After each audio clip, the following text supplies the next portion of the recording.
Going live like this, but it is early in the morning. I was on my way to work. I dropped my baby girl off at school. My car started acting up, so her dad told me to catch a lift and leave my car there, and he would fix it for me. So I called the lift, got in the car with the lift, noticed that they were taking all these different turns, no major streets, was not following the GPS that they were supposed to be following. So I asked the guy, I said, why are you making all these turns? You know, this is not the way to my job. And he wouldn't answer me. He kept on just driving. So I'm noticing that I'm going down these different sidewalks, these neighborhoods. I'm so nervous, like I can't even really talk. So I'm asking the guy, like, why are you turning here? This is not the way to my job.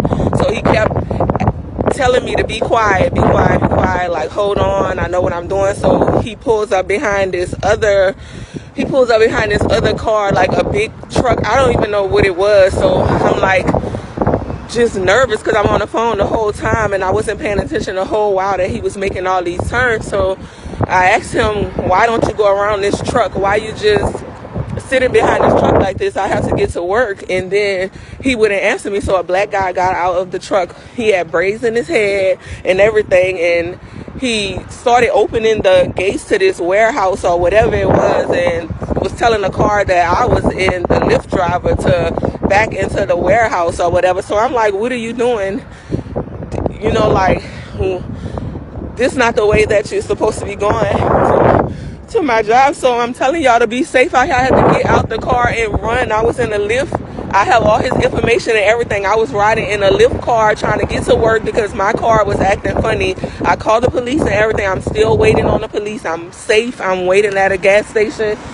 I'm just saying, be safe so y'all can share this video. I'm in Houston, Texas. I was on Richmond and Dunvale, and it's real out here. You have to be safe. So anybody who's riding in a Lyft or Uber or anything, be careful. Be careful. Like, I don't know what these people would have done to me. I don't know if they was going to try to rape me or do anything to me. But be careful. Be safe. Share this video to whoever you need to share it to. I am safe though, but this is crazy. Like, I'm scared out of my mind. Y'all be safe. Well, Houston is one of the nation's worst hubs for sex trafficking. So why is the problem so rampant here in our area? Yeah, joining us now is Celinda Guerra. She's a manager for the hotline services at the Houston Area Women's Center. So that's a big question. Why is it so common, I guess, here? Well, it's definitely an underreported crime, just like sexual abuse and everything that involves that. So sex trafficking is definitely a huge problem in our city, and underreported, I think, most importantly, because there might not be enough awareness. So it's so important to educate our community on how to identify and how to help. So it is a big problem. What then is being done to combat the sex trafficking here? Well, there are definitely a lot of awareness efforts going on in our community.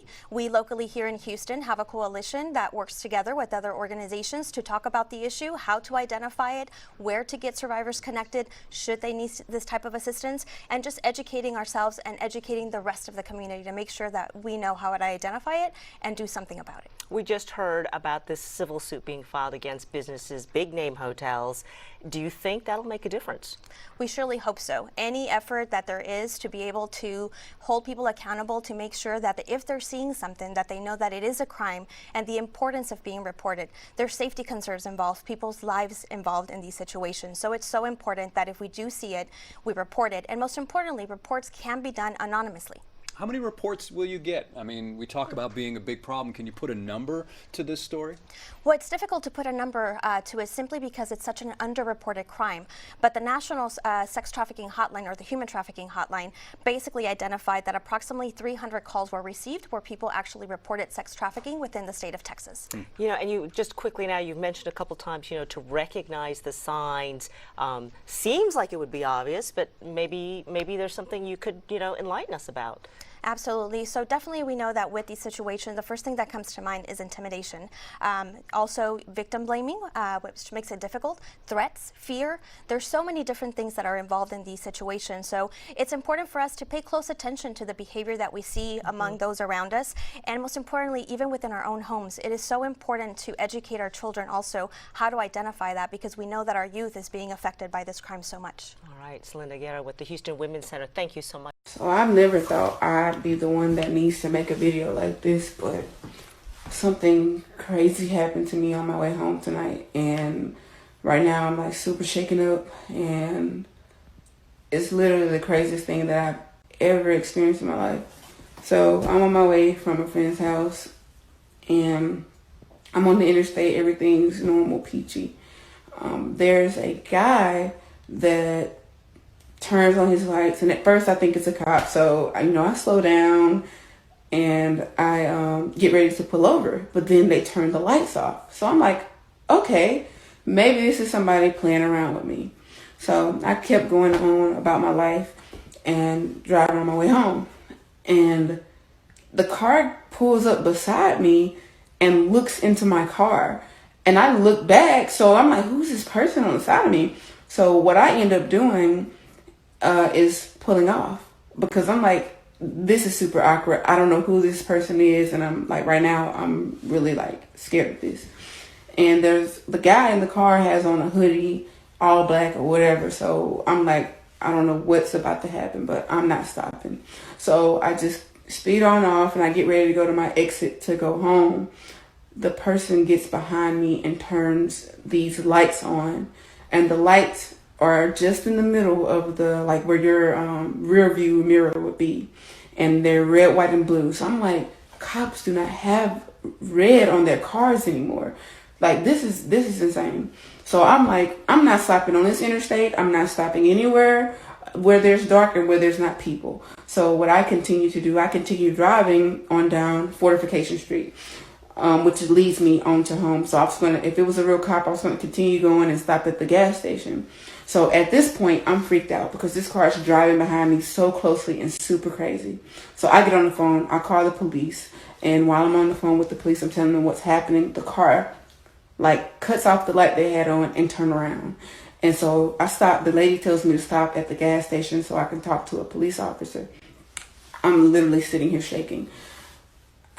Like, you guys, be really careful out here, and like be very observant, because had I stopped, but like I was saying, had I stopped, I could probably be like dead or something, because that was obviously a person impersonating a cop.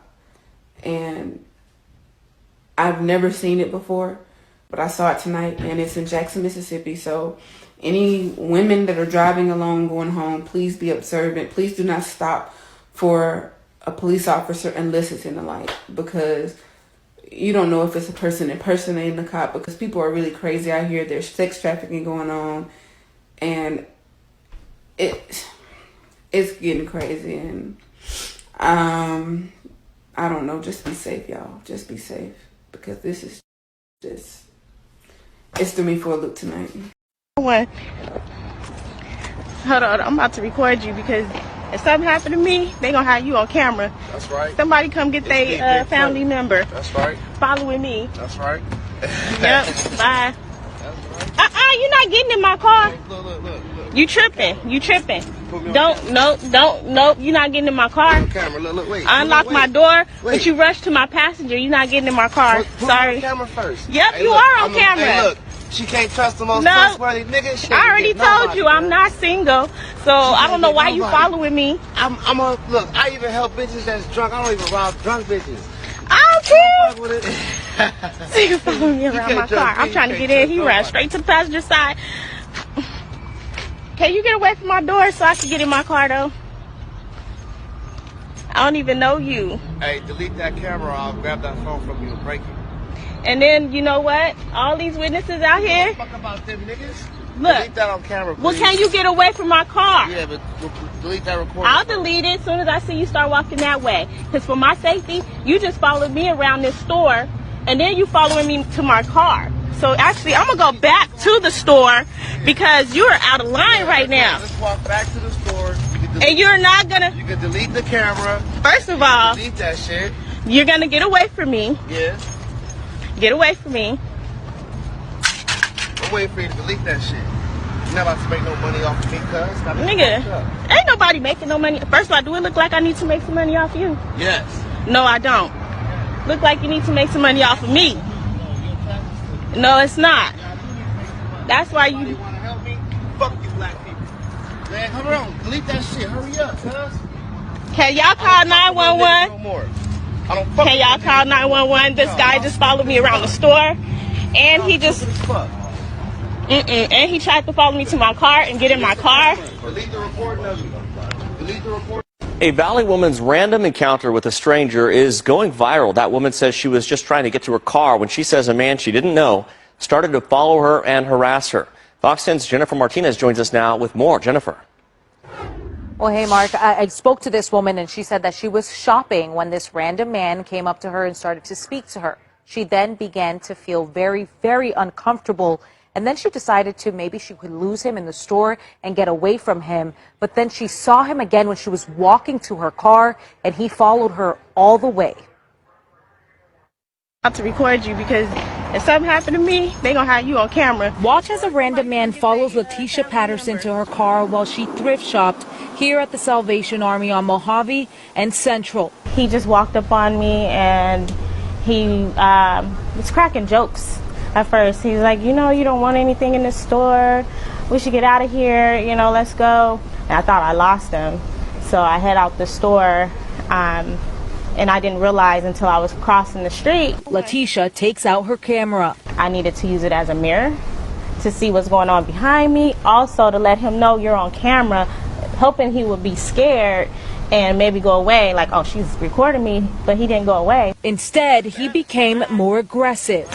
You're not getting in my car. Look. You tripping. You're around my car. I'm trying to get in. He ran straight to the passenger side. Asking Letitia to delete the video. I'll delete it as soon as I see you start walking that way. Because for my safety, you just followed me around this store, and then you following me to my car. I didn't want to make any sudden movements or act all crazy because I didn't want to trigger him. You know what I mean? So I tried to keep it calm and stay cool about it until I was back in the store. But he even followed me back to the store.